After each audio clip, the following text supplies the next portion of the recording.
Hey my friends, welcome back to a new video. Today I have a very special message for all of you highly sensitive people.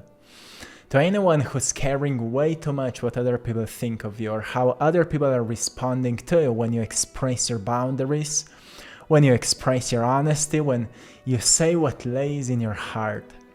Is that you? Because I know I've been like that, and I know how tough sometimes it is when you care way too much what other people think or how they will respond when you actually have this need to express, or this, you want to express boundaries because someone is constantly crossing them, and then you care way too much how they will respond. Will they like it? Will they run away? Will they be sad? Will they be, worried because of that, and so on. So I've learned a very profound concept by Alfred Adler. He developed this Adlerian psychology, and he was talking about managing tasks, like knowing what is your task in any situation, in any relationship, in any job, at any job, anywhere. What is your task? So you notice what is outside of your control, so you stop wasting your energy with it. And it also helps you then to read your unconscious energy and your unconscious goals that you've set for yourself to get something in return that often develops certain toxic behaviors. So managing your tasks means that you become aware what is your task in any situation. Like, for example, many times it happens to us when we choose to express our authenticity. Like, for example, making this kind of content. My task is to make it happen, to create it, to produce it, to create artwork and put it out. But it's not my task how algorithms will respond to it, how people will respond to it, the feedback that will come back.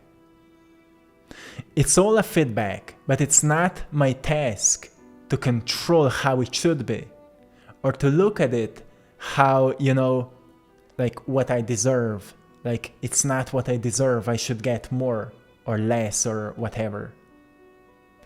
So he also said, let go of the need to be seen, let go of the need to be noticed, because that will again pull you back to your center and remind you of what truly matters, which is a task that is in your power, which is to be the best version of yourself you can be. Let go of the need to be seen and focus on what is your task. Let go of the need to be heard, to be appreciated, and you will become authentic, because you will stop caring how other people respond to your work. Or in a relationship, like, let go of a need to be liked and you will be authentic.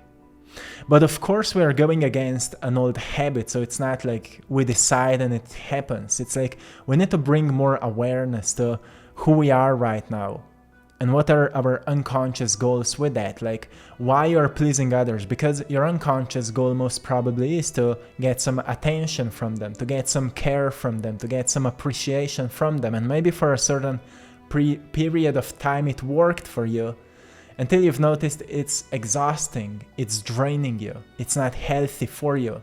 So you've started waking up and noticing.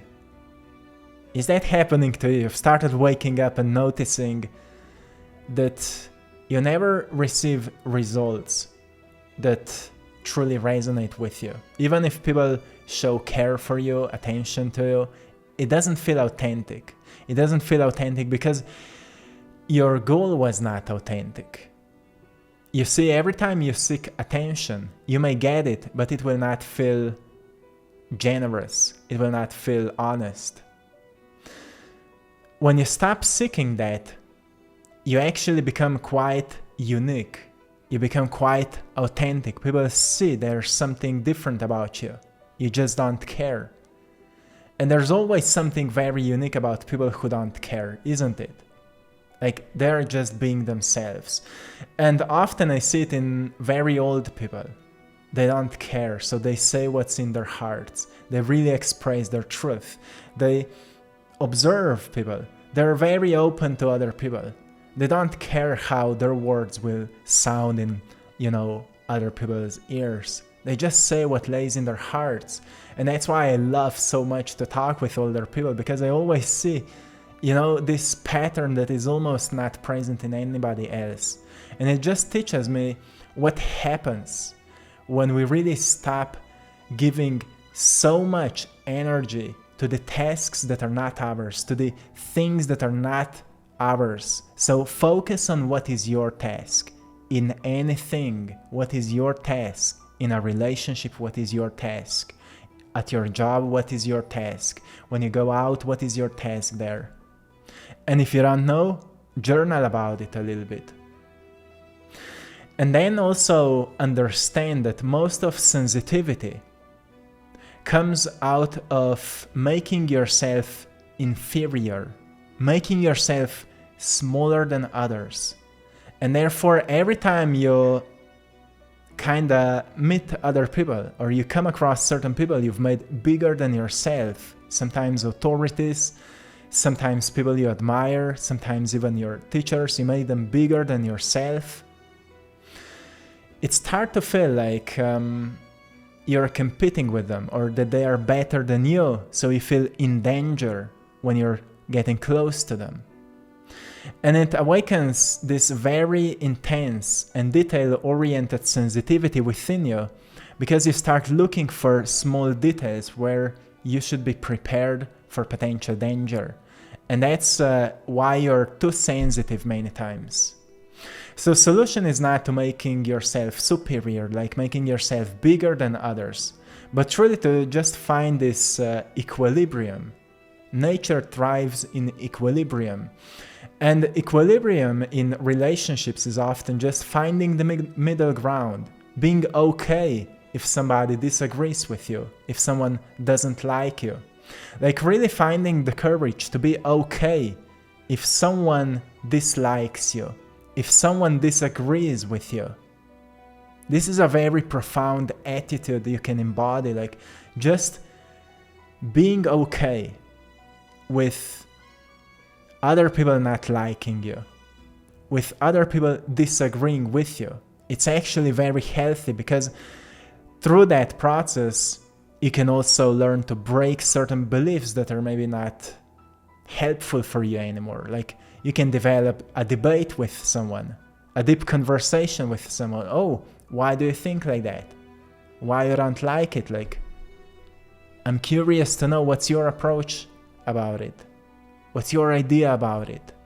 And you can develop a very actually beautiful flow with someone. When you stop caring so much if they will like you, if they will accept you, if they will appreciate you, and you actually accept the idea that they don't need to like you, they don't need to accept you. And it leads you deeper into yourself. Am I accepting myself? Am I liking myself? And this idea of liking yourself is very, very interesting, because most people who find themselves being sad is because they don't like themselves. And people who don't like themselves will always feel a certain sense of a pressure, because they are trying to adapt to a certain social idea, how they should be, so they would be accepted. And therefore, they don't like themselves because they're comparing themselves with how they think they should be. And Adler had this idea that most people are comparing themselves with their ideal version of themselves. And they know they are not that ideal version of themselves, so they feel there's something wrong with them. So how many of you are feeling like that? Like, you know you're not your most ideal version of yourself, so you kind of feel there's something wrong with you, or you're not evolved enough yet, or you're not good enough yet, you're not courageous enough yet. And how do you think you become that? Except going out there and failing at trying until life teaches you through a personal experience. So it's truly not an intellectual process, like learning and studying all the time without challenging what you've learned, and being a bit more like Socrates, who was constantly just asking questions. He didn't write a single book. He was just asking questions, right? He said, I'm the wisest man because I know that I know nothing. And when it comes then to sensitivity, it really comes to understanding. You're not smaller than others, but you're also not bigger than others. You're like everybody else, finding a meaning of life in somehow, some way.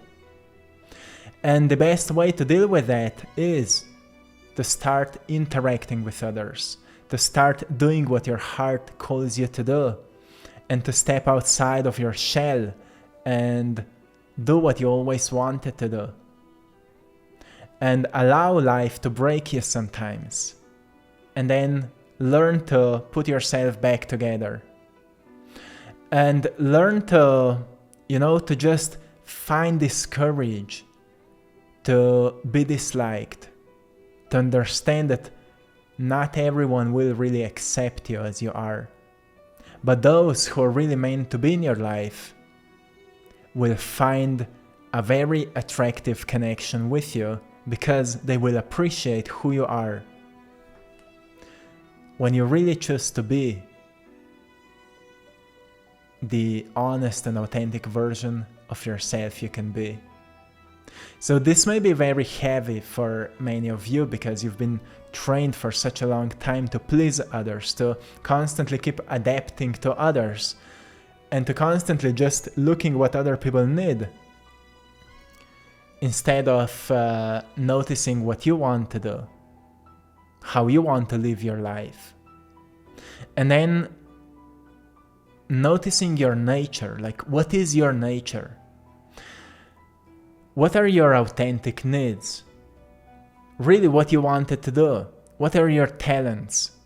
And what happens when you start working on them, building them? You will notice something new is being born at that soon at the moment when you decide to do what you always wanted to do. And you just start paying more attention to where your life starts taking you with that. And you notice that when you start doing what you always wanted to do, or what you feel deep inside, like a deep heart desire that you want to do that, you'll come across realization that it just doesn't matter anymore what other people say because I feel happy doing that. I feel happy doing that. So you realize that at some point in the past you've chosen to be unhappy because it served you. Because every time you've been unhappy, you found a way with this unhappiness to get attention from others. So at least you got care from others when you've been unhappy. So you didn't want to change that because if you choose to be happier, you would not find the same attention maybe from others anymore. But the thing is, when you start doing more of what makes you happy, you stop seeking attention from others because you just become more satisfied.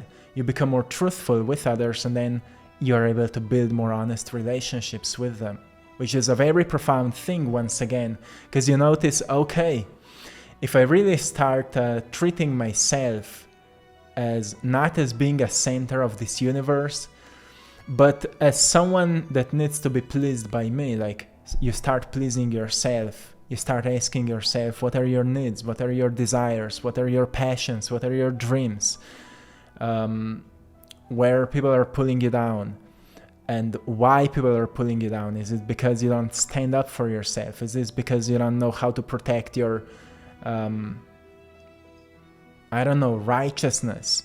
Or is this because you don't have clear understanding of your values? Could you pay more attention to what are your values? Make a list of them and notice, are you embodying them? Are you living according to them? And when you notice all of these things, you start recognizing, oh, I've been living my life most of the time according to the voices of other people. And I don't even know what's my voice. And If you've been for such a long time disconnected from your voice, then it's completely natural that you don't even know what you need. If you've been so agreeable with others, you haven't even took time to learn what really resonates with you. And that may be very profound when you recognize, oh, I actually don't agree with most of these things. I just never found courage to express that because I didn't want any drama, any conflict. But most of the time you don't need that. Most of the time you just need to, maybe spend some time in solitude and notice what you want, what you need. And then ask yourself, what is my task here? What is my task? Okay, if I tell all these people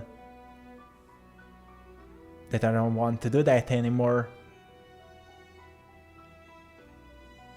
I need to do it. Maybe it will happen completely organically. As soon as you open up to this idea that you can be so much happier and you will feel so much less sensitive when you stop making other people superior towards you. No one is bigger than you. No one is bigger than you. But also you are not bigger than others. It's a birth of narcissism often. When an empathic person doesn't know how to cope with sensitivity, and they make themselves superior, they make themselves bigger than everybody else, and they become the center of their universe. And they start misusing others, they start mistreating others, they become very egoistic, they only build relationships so they would get something from them, which is just the opposite of a very empathic person. That's why empathic people always attract narcissistic people. They perfectly come together because one is inferior and other is superior, and together they build yin-yang, right? And they can learn so much from each other. And because at the beginning it's the most triggering, that's why these people usually can't learn from one another. They just separate, which is often most probably the most healthiest thing to do, but it teaches you a lot. And it could be a subject for a whole another video. Why empathic people attract narcissistic people and how to change that. So at this point, just notice no one is superior to you. No one. You need to find a common ground where what changed the most in my life was to not seeing other people as more important. I see everyone now as equally important. No one is more important. It doesn't matter the status or anything. No one is more important. We are all equally important. And it changes a lot. Because you start treating everyone quite equally. You show respect, you show honor, you show kindness, you show honesty and truth. And if you're with everyone that way, then you notice that this same attitude starts reflecting back to you, and people start honoring you, people start showing you respect. Not because you wanted it, not because you've been desiring it, but because you've embodied that, because you haven't looked at other people as bigger than you, you've looked at everyone equally. Everyone deserves respect, everyone deserves honesty, but it's a courageous act most of the time. That's why you need to have courage to be disliked. You need to have courage to not be accepted. You need to have courage to stand up for yourself. Like Tupac said, it's a skill to be it's a skill to be real. Time to heal each other, right? So just make sure that you're building a skill to be real. Okay? You got this, my friend. So I will leave you here. I'm sending you lots of love, blessings, and power. Thanks to everyone for joining our Patreon community for more exclusive content. And thanks to everyone for supporting my art in our store, AttractPassion.com, and Etsy store. I Draw My Passion. You're all truly appreciated. And have a wonderful day. Till next time, one love.